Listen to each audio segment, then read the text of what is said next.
प्रत्याशी विनोद स्वासी, हमारे जुगसलाई के प्रत्याशी समेत जितने भी साथीगण आए हैं सभी को झारखंडी जोहार। आज 1 जनवरी का दिन है। अनुमान 1 जनवरी को कह सकते हैं भारत ही नहीं लगभग कुछ हिस्सों को छोड़कर पूरी दुनिया ही नववर्ष मनाती है। क्योंकि नववर्ष इसलिए पूरी दुनिया मनाती है कि सबका एक बहुमत होता है। जैसे हेमंत सोरेन के पास 56 सीटें हैं, बहुमत है तो उनकी सरकार है, तो ठीक उसी प्रकार 1 जनवरी मनाने वालों की संख्या ज्यादा है, इसीलिए बाकी लोग भी फॉलो करते हैं। लेकिन आज के दिन सरायकेला की इस धरती में, खरसवां के इस क्षेत्र में जो गोली कांड हुआ था, सबसे पहले उन तमाम शहीदों को श्रद्धांजलि अर्पित करते हैं। लेकिन आज उस गोली कांड से हमें सबक लेने की भी आवश्यकता है।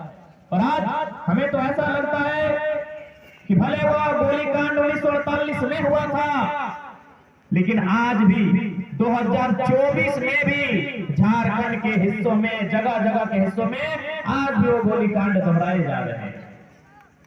आज बस फर्क इतना है कि सामूहिक गोलीकांड नहीं हो रहा है। वो खरसवां का गोलीकांड सामूहिक था। 50,000 आदिवासी मूलवासी थे जिन पर गोलियां चलाई गई थी। आज भी हमारे साथ गोलीकांड हो रहा है, लेकिन टुकड़ों में हो रहा है। कभी नवा मुंडी में हमारे साथ, तो कभी टाटा में, कभी टिस्को में, कभी उषा मार्टिन में।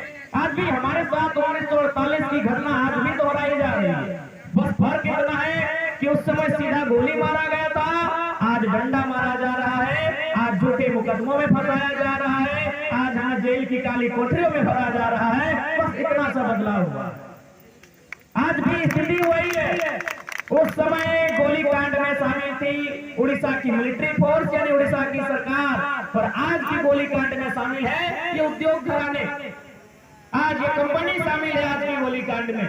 हम तो कोल्हान आए हुए थे श्रद्धांजलि देने के, लेकिन कल शाम से लेकर अभी तक लगभग हमें 1 दर्जन आवेदन मिला है, 1 दर्जन शिकायत हमें मिला है। उन शिकायतों में क्या लिखा है कि नवा मुंडी में किसी ने हमारे जमीन पर पाइपलाइन बिछा दिया है, किसी ने हमारी जमीन पर कारखाना बढ़ा दिया है, लेकिन हमें आज तक मुआवजा नहीं मिला।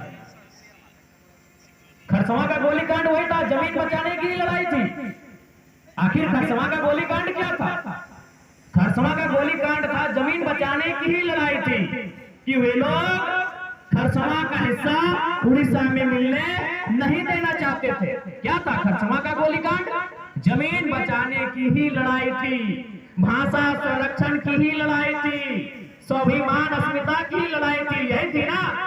क्या था भाई खरसवां गोलीकांड? यही था कि हम अपनी जमीन को उड़ीसा में नहीं मिलाएंगे। लेकिन आज हमारी जमीन इसको में मिल गई, कहीं टाटा में मिल गई, कहीं उषा मार्टिन में मिल गई, लेकिन आज हमें कुछ नहीं।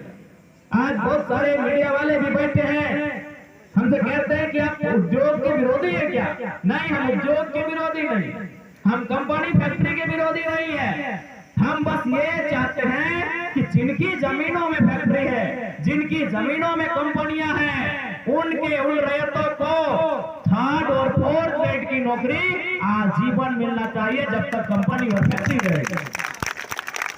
कोई उद्योग के विरोधी नहीं है भाई। ये कुर्ता उद्योग से बनता है, ये जींस उद्योग से बनता है, ये मोबाइल उद्योग से बनता है, ये माइक उद्योग से बनता है, ये रुमाल उद्योग से बनता है।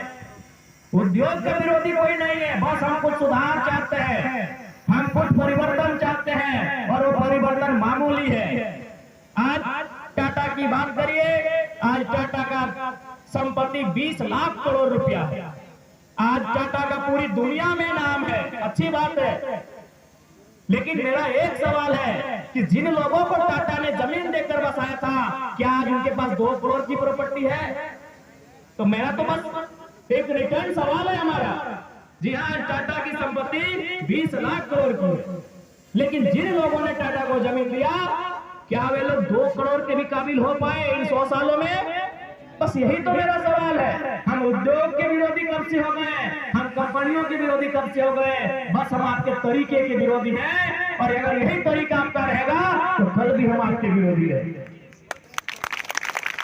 आज बहुत सारे लोग कहते हैं कि जयराम महतो जिन बातों को उठाते हैं वो बातें पूरी नहीं हो सकती है। जयराम महतो जमीन वापसी की बात उठाते हैं, जयराम महतो रैयतों का पीढ़ी दर नौकरी करने की बात करते हैं। अरे कम से कम हम उठाते हैं तो मेरे बाद अगला पीढ़ी को स्मरण तो रहेगा कि हाँ क्या बोल के गए हैं। आज अगर 1907 में जमीन देने वाले बोल के जाते हैं कि यहाँ से यहाँ जमीन हमारी है, तो आज 2024 में मालूम होता कि वो जमीन हमारी है। आपने बोला नहीं इसलिए आज भूल गए हैं। आज जयराम महतो कम से कम बोल रहा है, इसके बाद वाली पीढ़ी को भी जानकारी में रहेगा कि जयराम महतो क्या बोल के गए हैं।